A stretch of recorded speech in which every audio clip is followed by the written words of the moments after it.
issues or? Andrew, we missed what you said. I was asking if we resolve the access issue for the public.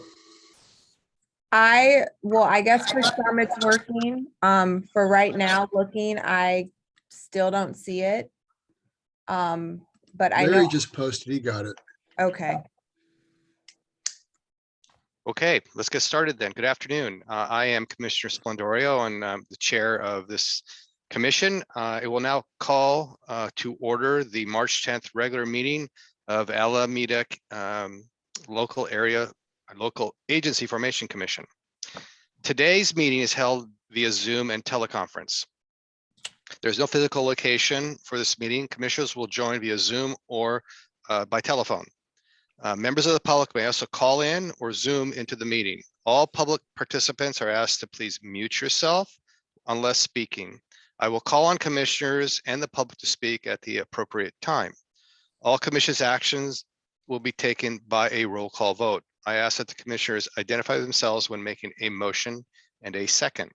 We encourage public comment by email as noted on the agenda. I will also ask for a verbal public comment after each agenda item. If you wish to make verbal comments, please make your comment at the appropriate time and please identify yourself by name. Public comments will be limited to 3 minutes. April, could you please call the roll? Commissioner Miley, Commissioner Hobart. Present. I'm here too. Thank you. Commissioner Fernandez, Here. Commissioner Warner, Here. Commissioner Johnson, Here. Commissioner Wieskamp, Chair. I'm Sorry. present. I'm here. Thank you.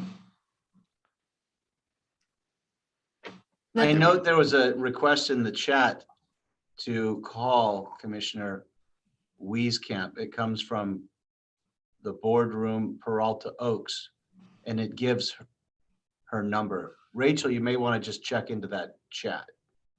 Okay, well, I will do that right now. Okay, well, thank you. Let's move on to public comment. Anyone from the audience may address the commission on any matter not listed on the agenda and within the jurisdiction of Alameda LAFCo. The commissioner cannot act upon matters not appearing on the agenda. April, do we have any public comment at this time? No, we do not. Thank you very much. Excuse me, sorry. We do have one comment from the public and that's Mr. Kelly Abreu. So Sorry about that. Okay, Mr. Abreu, if you can unmute yourself. You have 3 minutes. Thank you. First of all, I'd like to express my full support for the candidacy of Mr. Splendorio for the Zone 7. They're very much in need of help with, especially when it comes to water acquisitions on the open market. They need to aggressively be doing that, and they haven't been doing that. They've been very lethargic about that. And his expertise in the water business for many years is really going to help them get up to speed, get up to where the level of professionalism that they need to be at. But I'd like to talk a little bit about an email that was sent in 2017 from the chief of staff for District 1, and it appeared in the records of a court case. Can you give me an update on where we are with the property owner? I'm kind of paraphrasing slightly. An attorney from a particular law firm by the name of Mr. Splendorio sits with Scott Haggerty on a committee. That's the LAFCo, by the way. And Splendorio, asked what was going on because his firm is representing the property owner, is using the same firm to file temporary restraining orders against an environmental group. That's our environmental group, by the way. The property owner also filed a strategic lawsuit against public participation. That's a SLAP suit. Now, it turned out very badly. Both those, the restraining order and the SLAP suit, very badly for Splendorio's client. Both got shot down in Superior Court, and the environmental group got all their legal fees paid by his client, Splendorio's client. But more importantly, we don't care about what happens to Splendorio's client. We care about what's going on this committee. Why is the law firm getting the county supervisor on this committee to help them out and this kind of stuff. Very unseemly, very unethical. And the county has no code of ethics, by the way. So, this kind of, I hope LAFCO will have one someday. And I hope that you can find a chair for your committee that doesn't do slap suits and doesn't pull strings with his connections with the county supervisors to go get restraining orders and slap suits against environmental groups. Thank you. All right, any other public comment? April, Rachel? No, I do not see any other comments from the public. Okay, we have the next item is a priority item, and that's the approval of or consideration of resolution to continue virtual meetings due to COVID-19 pandemic. Rachel, would you? Oh, I'm sorry, Commissioner Brown, do you have your hand up? Yes, I did. I normally, as an alternate, roll call is made for all 4 of us alternates, and I didn't hear that. It was just for the members. So I was going to just make a comment to make sure there's a matter of record for who the alternates are in attendance. Let's revisit that. Can I do the roll call for the rest of the alternates? Please. Alternate Commissioner Carla Brown. Here. Alternate Commissioner Dave Brown. Absent. Alternate Commissioner Von Heater Leopold. Alternate Commissioner Marchand. I'm here. All right, thank you very much, Commissioner Brown, for raising it. I heard things dropping in and out, so I wasn't sure who April called on. So thank you very much for raising that. Thank you. Okay, let's go back to priority item, the consideration of resolution to continue virtual meetings due to the COVID-19 pandemic. Rachel, I assume you'll have some sort of report. Thank you, Chair. Basically, staff is just looking for approval of the resolution to continue the virtual meetings due to the COVID-19 pandemic and to meet within a 30-day period to host virtual meetings. Okay, so consideration, is there any discussion on this item? Appreciate a motion. Also move this, Warner. Mayor Warner, second. Second. Mayor Hernandez. A roll call vote, please. Commissioner Miley. Commissioner Hobart. Aye. Aye. Commissioner Hernandez. Aye. Commissioner Warner. Yes. Commissioner Johnson. Aye. Commissioner Wieskamp. Chair Splendorio. Here, present. I mean, what am I saying? Yes, of course. Let the record reflect the motion passes. All right, thank you very much. Next item is our consent items. Would any commissioner like to pull any item from the consent agenda? Hearing none, I would consider a motion to approve the consent items. So this is Commissioner Johnson. I'll move approval of the consent calendar. Thank you. A second, please. I'll second it, Halbert, but you may also want to have public comment. And Chair, Yes. oh, I'm sorry. Consent's just item 4. Yeah, just item 4. Just item So 4, okay. No problem. I'm good. thank you, Commissioner Hubbard. April, Rachel, are there any folks who have public comment for the consent agenda? No, there are not. Okay, thank you very much. Roll call vote, please. Commissioner Miley. Aye. Commissioner Hobart. Aye. Commissioner Hernandez. Aye. Commissioner Warner. Yes. Commissioner Johnson. Oh, aye. Commissioner Wieskamp. Chair Splendorio. Aye.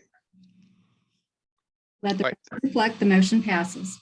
Thank you very much. Next item is the establishment of an ad hoc public member selection committee. Alameda County LAFCo will consider establishing an ad hoc selection committee for its public member seat set to expire in May 2022. April, I assume you'll be making a presentation? Rachel? I'm sorry, Yeah. Sorry, Rachel. Sorry about that. So the terms for Chair Splendorio will expire in May of this year. The chair will consider establishing an ad hoc selection committee for the public member recruitment process, and doing so, appointing members to that committee. Members of that committee should include a city member, a county member, and a special district member. So staff recommends that the chair will select members from each of those categories to aid in our public member recruitment process. Okay. Are there any questions of the commission or comments at this time? The order here will take a public comment, and then we'll be looking for volunteers. No comments at this time? All right. Are there any public comments? I don't see any. Okay. All right. Well, we need one city, one county, one special district. Anybody willing to jump in? It's a short-term assignment. I'd be happy to be on that committee. All right. So we have the county filled. I'll do the city. All right. We have the city filled. Thank you. So we have, I think we have Commissioner Wieskamp and Commissioner Johnson. So Ann, if you don't want to do it, I'll do it. I don't know if we have Ann. But looks like She's there. She's there, but She probably has a little more experience than I do, so. well, how about this? Why don't we appoint well, I'd love to hear from Ann if she's. Yeah. Rachel, is it possible to ask her if she's on the phone or? She's unmuted right now, so she should be able to speak. I'll ask her to start her video.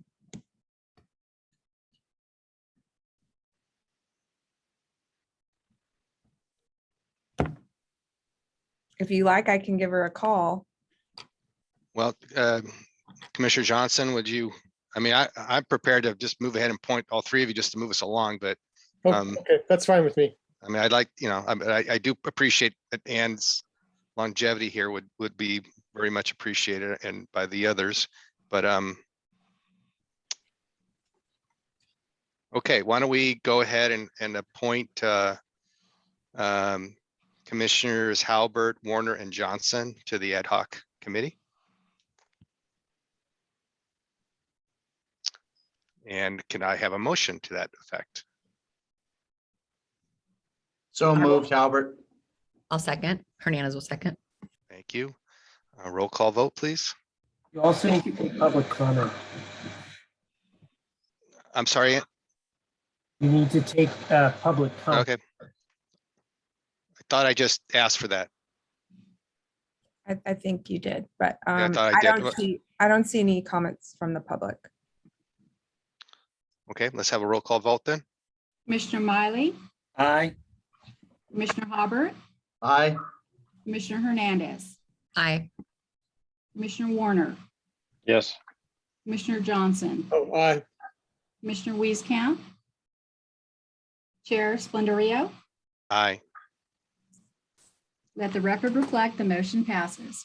Thank you very much. Move on to item number 6, the draft report of Alameda LAFCo's 20-year review of Measure D.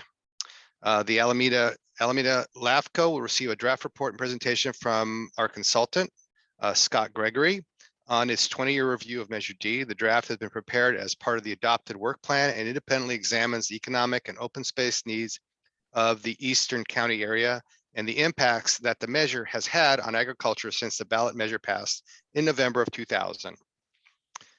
And let's turn to Rachel for any staff presentation.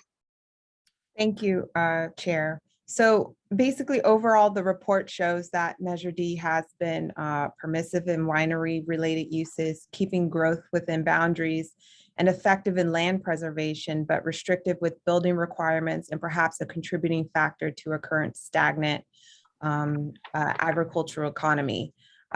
Again, like the Chair Splendorio said, the purpose of the report is to review whether Measure D's land use policies and regulations may be contributing or suppressing agriculture and open space needs in the region.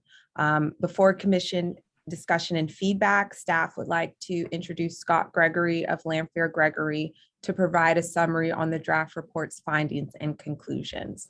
So with that, I will have Scott Gregory share his screen.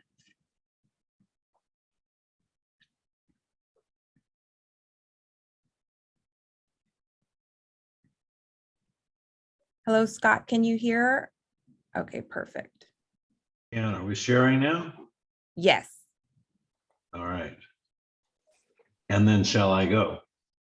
You may proceed. All right. Thank you very much, Commissioners. I appreciate the opportunity to address you again on behalf of the Alameda County LAFCO Special Study on Measure D. Just as a quick reminder, the objectives of this study were to determine whether Measure D has been successful in supporting Alameda LAFCO's mission to promote sustainable growth and conserve the environment, to determine whether the provisions of Measure D are consistent with LAFCO policies supporting viability of agriculture and open space, and to consider whether Measure D's agricultural land use regulations are more or less restrictive as compared to other comparable regulations in other counties.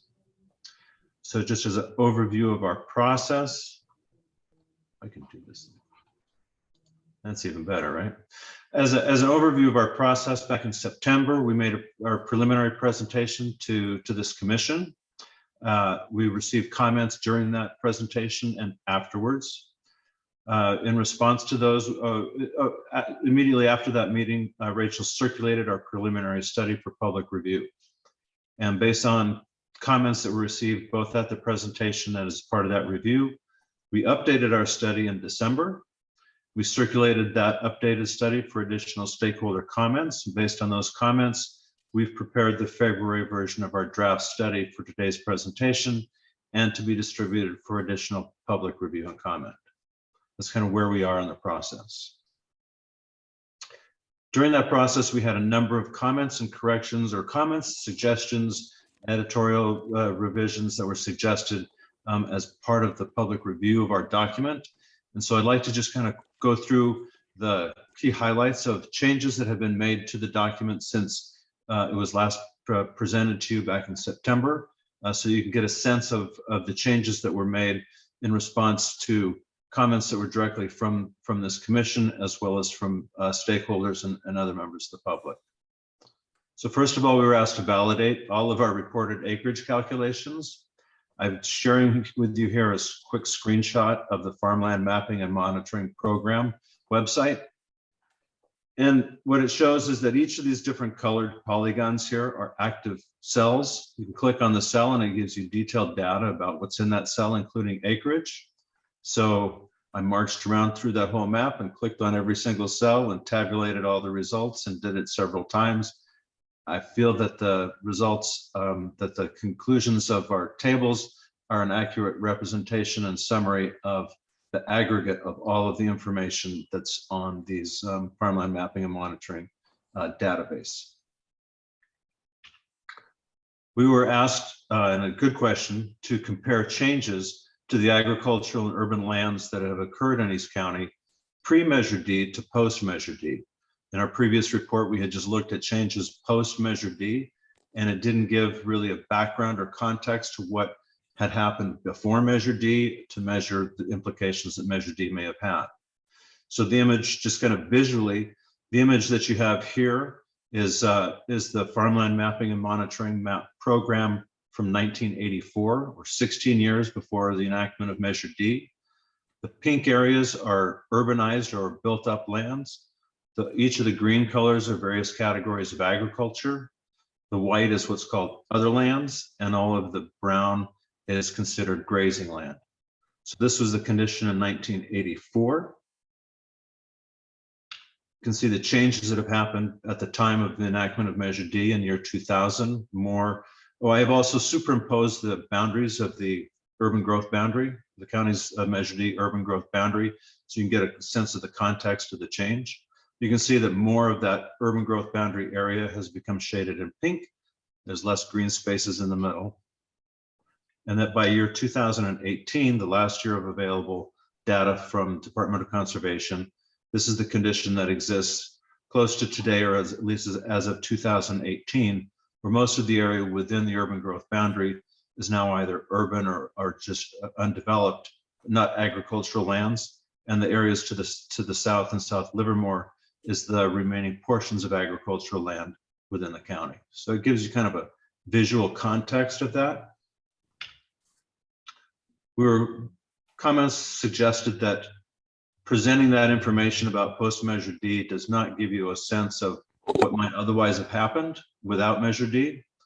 Clearly, we're not able to do that, but certainly there are questions about what may have happened in Hayward Hills, Collier and Julian Canyon, on county surplus lands, North Livermore, Mountain House areas, et cetera, that were precluded by Measure D and its urban growth boundary.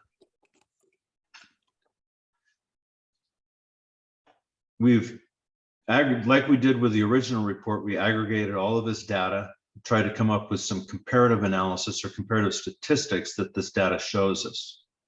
I think that the first thing that pops out is that between the years 1984 and 2000, there was a reduction of over 1,600 acres of agricultural lands within the urban growth boundary, but those reductions were offset by an increase of nearly 2,000 acres of farmland or agricultural land outside of the urban growth boundary, primarily within South Livermore. After Measure D, there has still continued to be, there has now a result of a negative or a loss of agricultural lands outside of the urban growth boundary. Conversely, within the urban and built up area, between 1984 and 2000, there was an increase of over 9,500 acres of land as urban land, almost all of that, or 91% of that, within the urban growth boundary, accommodating about 70,000 people.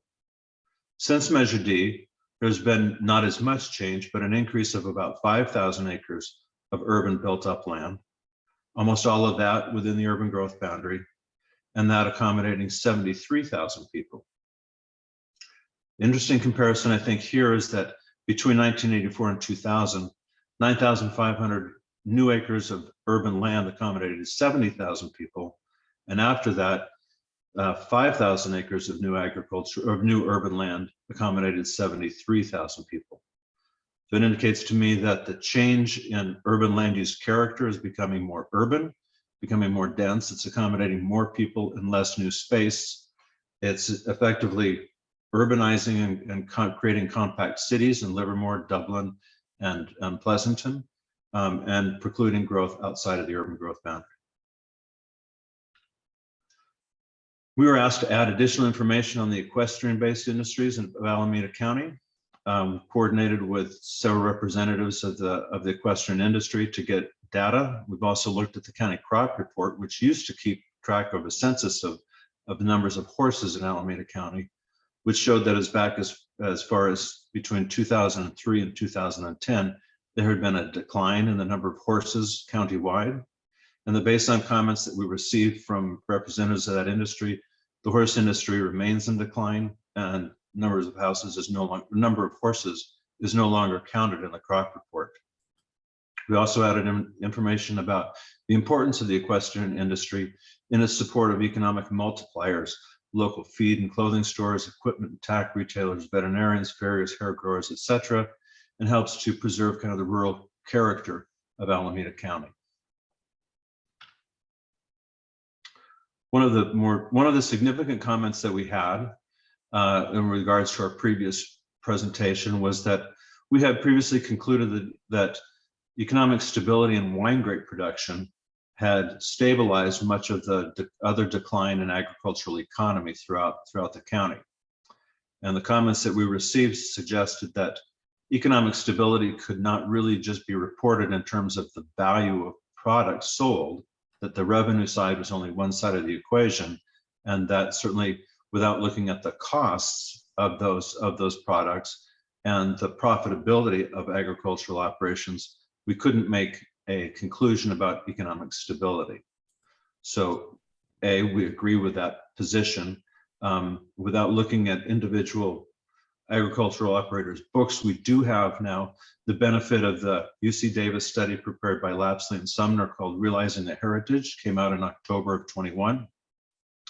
Some of the key information that comes from that report, which was very thorough and comprehensive, suggests that some Livermore vineyards have not been profitable for decades, which is consistent with the lack of new plantings in the Livermore since the early 2000s. If you look at the chart at the top and left side of that graph, you can see that the acreage of wine-bearing grapes in the county has remained relatively static since 2000 until present. So that would be consistent with this comment.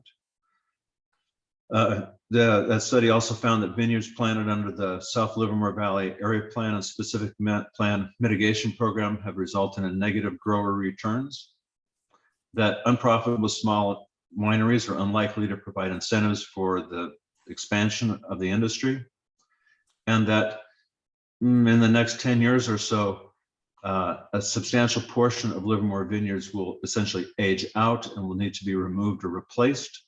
And the question of whether that will occur, given the unprofitability of many of these industries, remains an open question.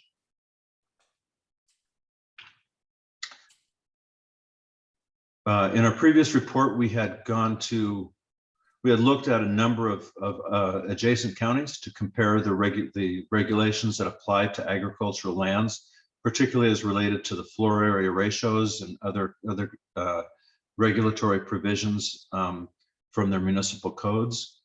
We were asked to cast a wider net and look at more counties than those that we had already considered. So in addition to the Sonoma, Napa, Solano, and Contra Costa counties that we had previously studied, we also added Marin, Monterey, San Luis Obispo, and we concluded that, similar to what our previous conclusions had stated, we had 3 previous counties that had no regulations pertaining to floor area ratios.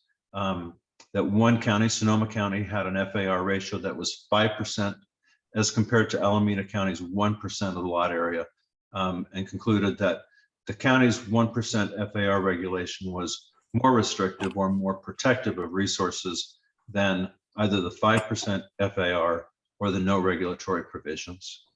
We found by expanding the wider net that Marin County has a general plan provision for a range of between 1 to 9% FAR, but their zoning is specific to an FAR of 5% on properties less than 60 acres. After 60 acres, there is no FAR restriction.